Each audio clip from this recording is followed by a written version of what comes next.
My UOG anti-Bitcoin message: these three money currencies around the world collapse in real time. And as these central banks are now exposed as having nothing on their balance sheet but hamster poop, people are realizing that super hyper Bitcoin inaction is the way to fight super high hyperinflation. So, that's what they were at the end game of the 300-year experiment of central banks. Max Keiser is truly an OG of the Bitcoin community. Previously a financial analyst and reporter, Max first bought into Bitcoin in 2011, with his first purchase made when Bitcoin was just $1. Ever since, Max Keiser's mission has been to orange pill as many people as possible, and he's been screaming from the rooftops for investors to buy Bitcoin since the beginning. As a result, he has made many investors rich. At the latest Bitcoin 2023 conference, Max Keiser, alongside his wife Stacey Herbert, gave their latest outlook on Bitcoin and why the recent bank collapses we've been seeing, combined with out-of-control inflation, will inevitably lead to hyper-Bitcoin inaction. Make sure to stick around to the end of the video where Max speaks on the results of El Salvador's adoption of Bitcoin as their native currency and what it means for the world moving forward. Also, only a small percentage of my viewers are actually subscribed. If you enjoy finance content, consider subscribing or liking the video. It's free and you can always change your mind. Those who are not getting into Bitcoin now is because their DNA was not meant to survive into the next 3 generations, right? So, we're building the Ark in El Salvador. We welcome everyone to come to the Ark and save the savior that is El Salvador. And if you prefer to go down with the ship, because crypto is just reinventing fiat money, and that's that term, the coins, it's theirs, and the CBDC is a coin. They're reinventing fiat money. All derivatives based on chicory are just fiat money, centralized, and not worthy to have a discussion point. But in terms of adoption around the world, there's a scale of urgency, and countries like Lebanon, obviously with the central bank collapse, there's the urgency for Bitcoin, and the people who had Bitcoin survived. And this is playing out globally.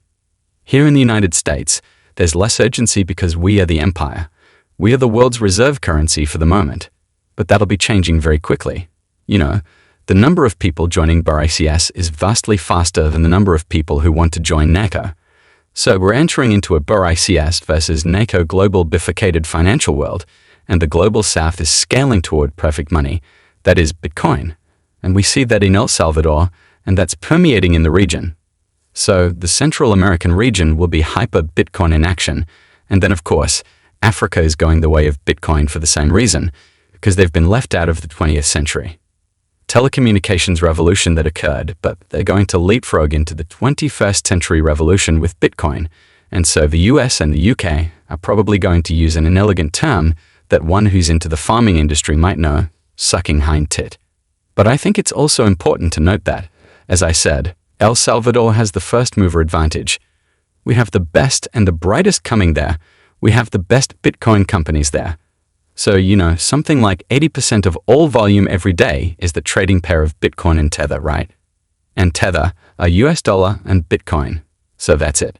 We have the market. El Salvador is the market. The rest of the world is gonna have to fight over. They're gonna start to fight over that 20% of the coin. They're going to look for the best coiners in the glue factory, right? So that's what they have to fight over. And because they're not getting our people, our best and the brightest are going to be in El Salvador. That's where they're setting up their base. So the rest they're going to try to. They're either going to have to, because it's hard to do it. It's not like President Buckle is cool, right?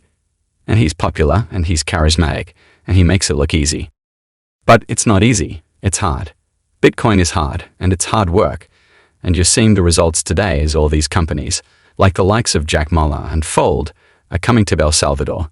But it took a lot of work to get to that point. So these other nations are 2 years behind us. And I don't think they understand how much hard work it is because he makes it look easy. Bitcoin makes it look easy, and that's why there are 25,000 coins, because they think it's just easy.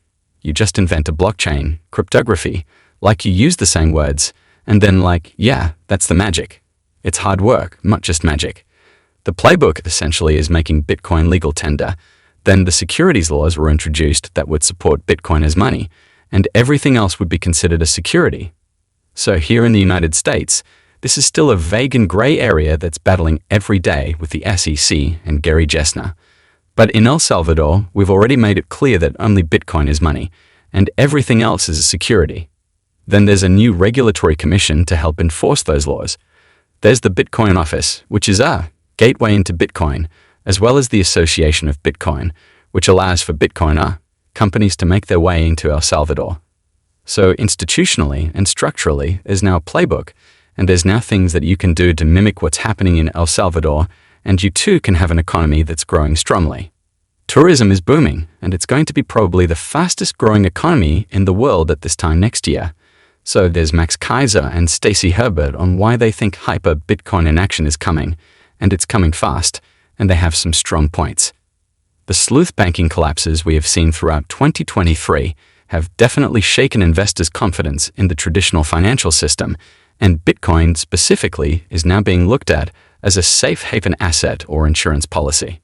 Its qualities of not being able to be interfered with by the government, its inability to be confiscated, and inflation-proof make it an increasingly attractive investment for investors all around the world.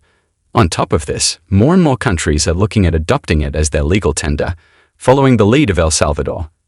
The El Salvador experiment has proven itself to be a success, as Max Kaiser points out. Although slightly down on their country's Bitcoin purchases, they have proven that switching to Bitcoin can take a country's weak currency and turn it into the hardest currency on earth. On top of this, they have banked millions of unbanked people. El Salvador has now become a hub for Bitcoin companies and Bitcoin entrepreneurs, with people such as Max Kaiser himself and Jack Mullers moving their operations out to El Salvador due to their extremely transparent and welcoming Bitcoin laws. It's no wonder why countries such as Fiji and other South American countries are exploring their Bitcoin options. Anyway guys, hope you all enjoyed today's video and that provided us some value. I'll see you all in the next one, and as always, all the best.